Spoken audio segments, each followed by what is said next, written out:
teacher is explaining something important and then you really want to listen. And you're trying.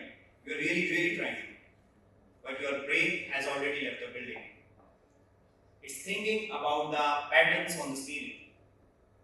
It's replaying the conversation from 3 days ago. It's composing an imaginary argument with someone who doesn't even exist. And by the time you snap back, you have missed the most important part. That wasn't laziness. That wasn't disrespect. That was my brain doing what it always does. I want to be honest with you today. I haven't been officially diagnosed with ADHD, nor do I have a paper that says so. But I have a lifetime of experiences that I can no longer explain. I've lost track of conversation with sentences, not because I didn't care, but because my mind has already reached 5 steps ahead. I started 10 projects with absolute fire, and then abandoned 9 of them before they were even done. I sat in rooms full of people feeling completely alone, because my thoughts were too loud to hear anyone else. For a long time I thought the problem was me, my character, my willpower, my word. And it took me years to consider another possibility. What if my brain was simply wired differently? Here's what the research tells us, and the scale of it might surprise you. 1 in 14 children living worldwide are estimated to have ADHD, one of the most common neurodevelopmental conditions. 366 million adults are estimated to have ADHD, and majority of them are currently undiagnosed. 50 to 60% of children with ADHD can carry this condition into adulthood. These are a small number actually. We're talking about hundreds of millions of people who will likely be told at some point, hey, try harder, pay attention, stop being difficult. They weren't difficult actually. They're just different. So ADHD, attention deficit hyperactivity disorder. It's not a deficit of attention actually. The name is kind of misnomer in the modern medicine. People with ADHD doesn't struggle to pay attention to everything. They struggle to regulate which things they pay attention to. And when something ignites genuine interest, urgency, or emotions, the focus can be extraordinary, almost superhuman. And we call this hyperfocus.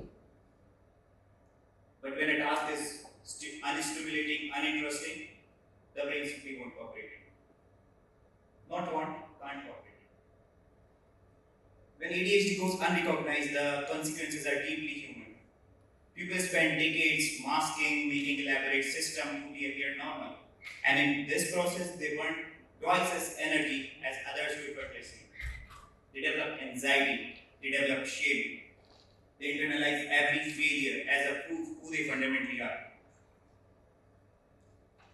And the most painful part, many of them are brilliant, fiercely creative, empathetic in ways that can take your breath away. They see patterns others miss. They make connection no one else can make. And they feel things more deeply than most people dare to. I know this because I see it myself. On my best days, I am electric, super energized. But on my worst day, I can't even read a single page. But from now, I want to change the conversation. I'm not here to just talk about the problem. I'm here to talk about the solution that can genuinely help.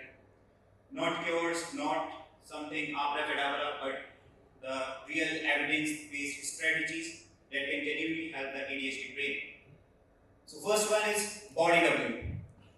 As we know, that ADHD brain struggle to initiate the task, but with the presence of someone, it activates something inside your brain. Researchers show social presence activates brain accountability system that can reduce the task avoidance significantly. So what you can do? You can study with someone, you can work in a cafe with someone, you can attend a virtual meeting with someone. You don't need their help actually, you just need their presence. Second thing is time blocking with external cues. People with ADHD are out of time, not lazy, but neurological. The internal clock is unreliable. So what you can do, you can try to externalize it. You can use visual timers, or you can use the Pomodoro technique, in which you have to focus on 25 minutes and then rest for 5 minutes. It will break your overwhelming task into smaller pieces. Second thing is exercise as medication. This is backed by most of the researchers out there. The aerobic exercise like brisk walking, running, dancing, it can raises the dopamine and norepinephrine level inside your brain, which is also targeted by ADHD medicine. So what I want you to leave with today, if you see yourself in any of what I have described, please don't dismiss it. Because awareness is the first act of compassion. And if you're someone who spent years wondering why everything feels harder for you than it seems for everyone else, I want to say this directly to you. You are not lazy, you are not broken. You are not too much, you are not too little. You are a person whose brain works differently in a world that hasn't learned how to make room for you. The world doesn't need you to sit still. It needs you to show up exactly as you are. Thank you.